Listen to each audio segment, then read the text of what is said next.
ओम गंगणपते नमः। जय मातारा। पारशर ज्योतिर्विज्ञान में आप सभी दर्शकों का हार्दिक अभिनंदन है।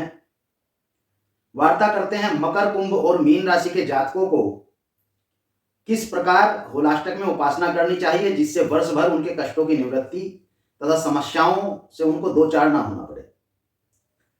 दो प्रकार से साधनाओं को विभाजित करते हैं। प्रथमतः जिनको कष्ट अधिक है, जो विवादास्पद अवस्थाओं में है, जो न्यायालय आदि स्थितियों में है, अथवा जो रोग से पीड़ित हैं, कर्ज की अवस्थाएं हैं, तथा जिनको नित्य नई समस्याएं उत्पन्न होती रहती हैं। तथा दूसरे प्रकार की साधना जो सुख सौभाग्य की वृद्धि तथा शांति कर्मों के लिए प्रयुक्त की जाती है। प्रथम प्रकार की साधना के निमित्त मकर राशि के जातकों को भगवती महाकाली की उपासना करनी चाहिए। क्रीं मंत्र का 1000 की संख्या में जप करना चाहिए तथा भगवती महाकाली को तेल का दीपक जलाना चाहिए। यह पंचमुखी दीपक होना चाहिए। एक बत्ती बीच में खड़ी तथा 5 बत्तियां चहुओर चौमुखा दीपक के अनुसार रखी जानी चाहिए। मंत्र के जब तक निरंतर यह दीपक जलना चाहिए।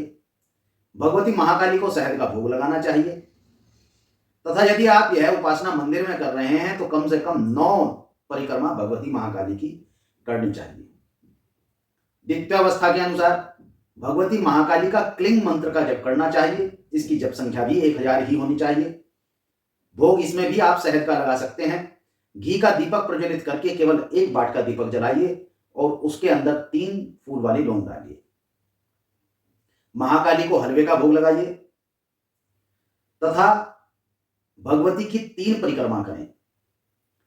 होलाष्टक के पूर्ण होने पर होलिका दहन के समय प्रथम अवस्था के जातकों को राई की आहुति प्रदान करनी चाहिए तथा जो द्वितीय अवस्था जो सुख समृद्धि के लिए करते हैं उन सभी जातकों को अनार का भोग लगाना चाहिए। अनार की आहुतियां देनी चाहिए।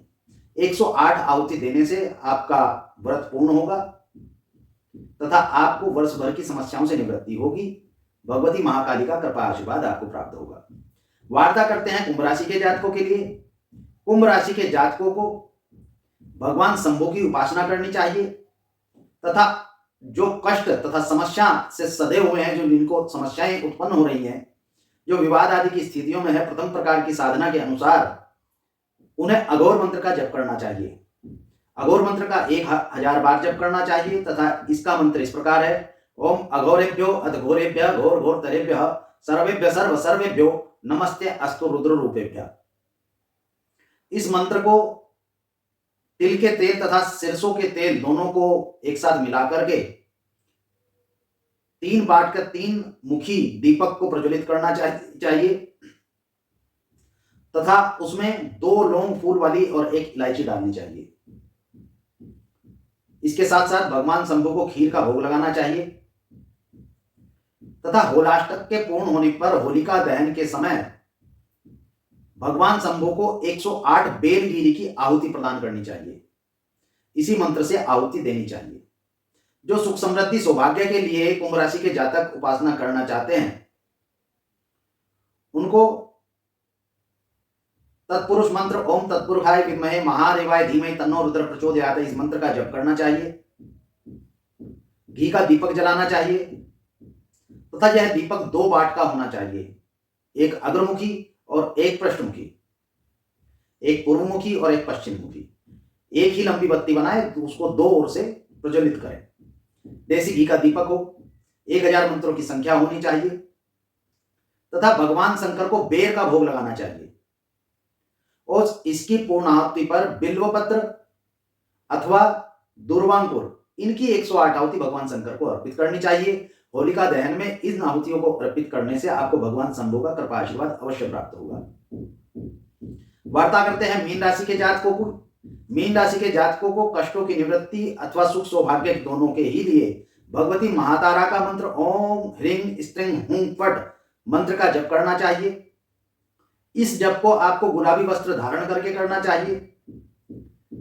नित्य होलाष्टक में जप करते समय सरसों के तेल का दीपक जलाना चाहिए उन जातकों को जो कष्ट आदि से समस्या से घिरे हुए हैं तथा जो सुख सौभाग्य के लिए मां तारा की उपासना करते हैं होलाष्टक में, उन सबको तिल के तेल का दीपक प्रज्वलित करना चाहिए।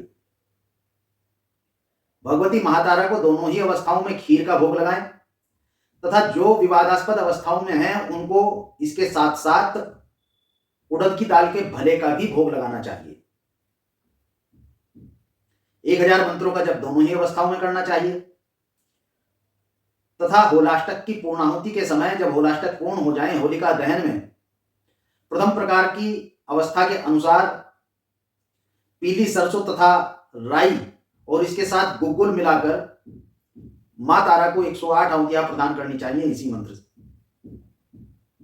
ओम ह्रीं स्त्रीं हुं फट इस मंत्र से आहुतियां प्रदान करें तथा जो सुख समृद्धि तथा सौभाग्य के लिए भगवती महातारा की उपासना करना चाहते हैं वह कमलगट्टा तथा बिल्व फल बेलगिरी को मिलाकर के 108 आहुतियां, इसमें थोड़ा घी डाल लें, देसी घी, इसकी 108 आहुतियां होलिका दहन में करें। अवश्य ही आपको वर्ष भर मां तारा का आशीर्वाद प्राप्त होगा, कष्टों से निवृत्ति प्राप्त होगी, सुख सौभाग्य बना रहेगा। इस प्रकार उपासना करने से होलाष्टक में सभी जातकों को शुभता के प्रतीक चिन्ह प्राप्त होते हैं। शुभम भवतु। भगवान गणपति तथा मां तारा आपका कल्याण करें।